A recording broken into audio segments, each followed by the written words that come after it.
Democrats will keep losing until they cut ties with billionaires and corporations. This is an article from Justice Democrats, Alexandra Sierra, and a powerful op-ed here. So, progressive movement leader Alexandra Rojas writes for Zeteo that those in charge of the Democrats' 2024 campaign should have been fired a long time ago. That's crazy, but it is true, because they completely misunderstood. They completely misread the room on what people were wanting. It wasn't more corporate Democrat ties. It wasn't a continuance of the genocide in Gaza, which everyone can see plain and clear. And it definitely wasn't parading around with CEOs, and it definitely was not parading around with the Cheneys. So, reading some of our article here, she says, there's no one we have heard from more in the aftermath of this month's election than a revolving cast of Democratic pundits, consultants, strategists, donors, and elected officials who, despite dictating the party's agenda and tactics year after year, are never to blame. In the last 2 weeks, the cast of elite establishment cronies have blamed trans kids, immigrants, and the left, groups like Justice Democrats, and mass democratic movements for speaking up even when it inconveniences the party. So yeah, we've seen a lot of people saying it's the progressive, leftist wing of the party. We gotta lean more centrist and more right if we actually want to win some elections. That's not true, because the right only goes further right into more authoritarian, Donald Trump-esque policy that we're seeing, okay? So there's no fear in going to the left and going to more Bernie Sanders style politics, where everyone gets the health care we need, where there's not corruption in our politics, right? So the most important fact that should guide our analysis is what Democrats actually ran on. No, Kamala Harris did not center her campaign on open borders, trans children, ending the genocide in Gaza, or any other issue that these pundits are now blaming. Yes, despite this, Republicans weaponized many of these issues, exploited economic fears to divide our communities against each other, and exposed the number one thing Democrats did not lead with: meeting the economic needs of the working class. That's true. Trump appealed more to the working class than Kamala Harris was able to. Joe Biden was able to appeal to more of the working class than Donald Trump was able to back in 2020. So, this is decades in the making. This is not a one-cycle problem. This was not even a problem unique to Harris. This is a problem decades in the making by the Democratic Party leadership, who have worked overtime to serve the needs of corporations and billionaire donors. There you go. While leaving ordinary people out to dry. This is a criticism progressives on the left have been charging Democratic Party leadership with for decades. It's the very reason that Justice Democrats was started, to bring working class representation to working class communities. The truth is, the party willfully ignored the left and progressives. It willfully deprioritized the economic populism that unites people across race, gender, class, and zip codes. Instead of leading a campaign against billionaires who make millions in profits while everyday people struggle. Democrats employed billionaires like Mark Cuban as a surrogate to satisfy Wall Street and big tech donors, instead of demanding an end to the U.S. funding of Israel's genocide of the Palestinian people and investing that money in working class jobs, housing, and health care. Democrats promised to be the party of forever wars abroad while employing a family of war criminals as campaign messengers. Yikes. That's pretty true when you're talking about the Cheneys. Working class people in this country no longer see the Democratic Party as a party that fights for their interests.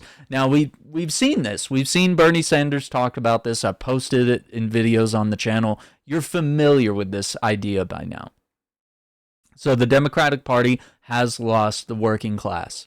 It's a party that repeatedly promises to, but lets its agenda get hijacked by right-wing Democrats like Josh Gottheimer, Joe Manchin, and Henry Cuellar, who took turns obstructing the raising the minimum wage, paid family leave, and extended child tax credit or expanded Medicare. these are Democrats whose districts all voted for Donald Trump last month. So you can see, like, for some reason, these people keep voting people like Manchin in, and they wanted these changes, but now they're voting for Trump because Biden didn't give us those changes. And let's remember, these policies were very exciting. The child tax credit was something that helped a lot of families get through COVID.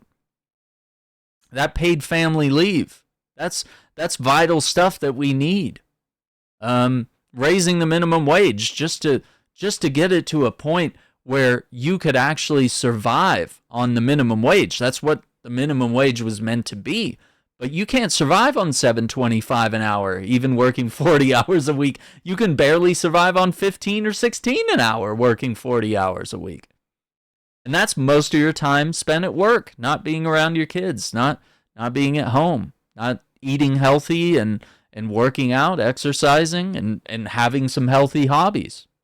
So, on the contrary, glaringly absent from so much post-election analysis is the pervasive influence of lobbies and super PACs, which Bernie also talked about this, over elections and messaging like crypto, APAC, big tech, and Wall Street.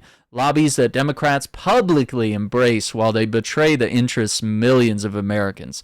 APAC spent over $100 million in our elections this cycle for the very reason that their policies are unpopular, became the single largest source of Republican donor spending in Democratic primaries, and defeated two of the most working-class members of Congress. Crypto spent over $230 million to buy their influence and took out the only Democratic senator Ohio had, Sherrod Brown. Democrats refuse to fight either interest, instead pocketing their money just like they do with Wall Street, big oil, and big pharma. So now, the article says, time to purge. As long as the Democratic Party remains beholden to the same corporations and billionaires that everyday people see as responsible for their economic problems, the party will be for and by the elite. That's why Harris grew her support among voters making over $100,000 a year and lost support among voters making less than $100,000 a year.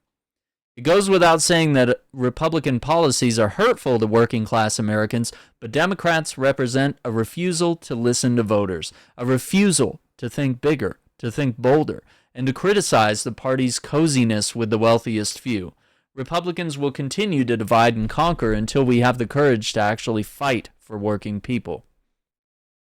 The path forward for Democrats is not to be further out of touch with grassroots movements and working-class people. It's listening to their priorities and actually building the bold, tangible visions and solutions that lift all boats. We can do that by uniting our communities at the grassroots level to build power and wield it on behalf of everyday people.